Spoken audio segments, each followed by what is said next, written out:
Let's welcome our guest. Ladies and gentlemen, a group of House Democrats have introduced a bill this past week. What they'd like to have are term limits for Supreme Court justices, arguing the move is, quote, going to restore legitimacy and independence to the nation's highest court. Really? So apparently it hasn't been legitimate or independent up till now? This is the magic fix? Joining us now is Chief of Staff at Young Americans for Liberty, Sean Themea. Sean, welcome to your morning wake-up. Hey, Mike. Great to be here. Thanks for having me. By the way, before we get started, you like Choco Tacos? You know, I made a note today. I told my girlfriend last night, I said, I'm going to take an extended lunch break to go try and find one while they're still stocked before they don't get restocked. Yeah. See? Choco Tacos. You got to have them. All right. So what's the deal here? Does this thing have any kind of legs at all? Or this is just the latest salvo? Because at first they wanted to pack the court. Now they want to change it completely around, term limits. And who would be the first to go? Wait, is this legit? So if it has legs, I mean, maybe it gets entertained in the House, at worst pass, but it's dead on arrival in the Senate. There's just no way. You know, second of all, the name of this bill is the Supreme Court Tenure Establishment and Retirement Modernization Act, which is a mouthful. Holy cow. But if that's not bad enough, the acronym is SCTERMA. SCTERMA. I mean, Mike, that sounds like a rash I'd get at summer camp. I mean, talk about bad optics.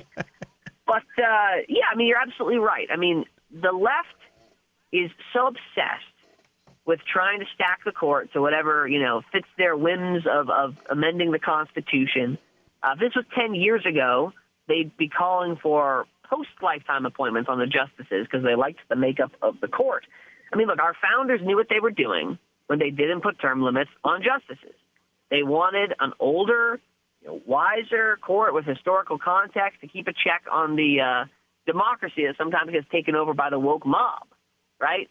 Yeah. We don't need term limits on justices. We need justices that are actually going to follow the Constitution. That's what's most important at the end of the day. So let's just say this goes all the way through, which, as you said, doesn't have a snowball's chance, but what would be the maximum that they want a Supreme Court justice to sit there then? Talking over the bill the other day, I'm pretty sure they said 18 years was the term limit. And now I don't know if that is grounded in any fundamental logic or it's just something they slapped together to get the bill put in. But again, I mean, 18 years, 12 years, 10 years, doesn't really matter. Doesn't matter. I mean, if term limits should be anywhere, it's not on that branch of government. It should be on Congress. It should be in the legislative branch. And we don't even have that yet. No, we got people in there. I can never remember this. Who's been around the longest? There's a random question. But we've got people been in there for 50 years, 40 years, I think. I mean, for a long, long time. I love this title, too, the Supreme Court Tenure Establishment Retirement Modernization Act. They got to make it sound all official. I was talking with Sean Themea, the Chief of Staff at Young Americans for Liberty. And so they want Democrats, anyway, a group of them, House Democrats, want to get term limits for the Supreme Court. What is there any support for this actually in the court itself? I couldn't tell you. I mean, I tell you, if I was a Supreme Court justice, I probably wouldn't want term limits. I'd want to be able to sit on the court for life. But again, I mean, they have their eye on the wrong target here. Right? They actually want what's best for America and best for the rule of law. I mean, too many times you see these justices at the Supreme Court level and, of course, all across the country at the lower level engaging in judicial activism, right? They're playing this game like whose line is it anyway, where the rules are made up but it doesn't matter, and they just legislate or rather rule based on their own interpretation of the Constitution, which happens to fit their political ideology. And what we need is judicial engagement, engaging with the Constitution, as my friend Clark Neely over at Cato would say. I mean, that's what's going to be what's best for the country, not, these schemes that the Democrats are cooking up. Yeah. And so what would be the end result if we have term limits? Does that mean, I guess what I'm trying to do is play this out in my mind. You've got Supreme Court justices on there. Let's say it's 10 years, they say.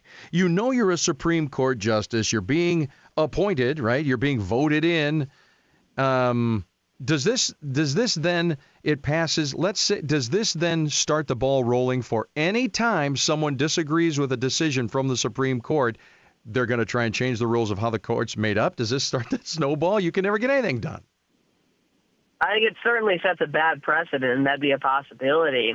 I think it's also great for the D.C. consultants who want to put fear into the hearts of the American people and say, oh, this presidential election is the most important of our lifetime. If we lose, then we're just going to have a court that is terrible because the other guy is going to appoint them, right? I mean, this is in part just a campaign grab, a campaign cash grab, I think. So there are clear winners and losers in this legislation, and like most things that happen in D.C., the losers are the American people.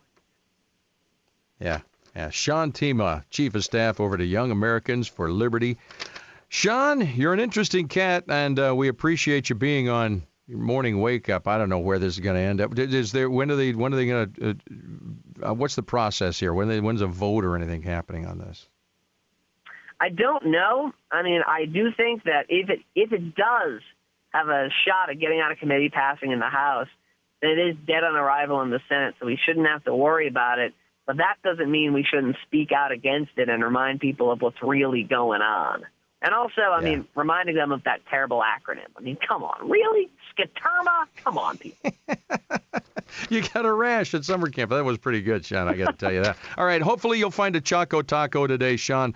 I'm all in on that. Chief of Staff at Young Americans for Liberty. Sean Themea, I appreciate it. We'll be in touch, and thanks a lot. Have a great day. Yeah, you too, Mike. All right.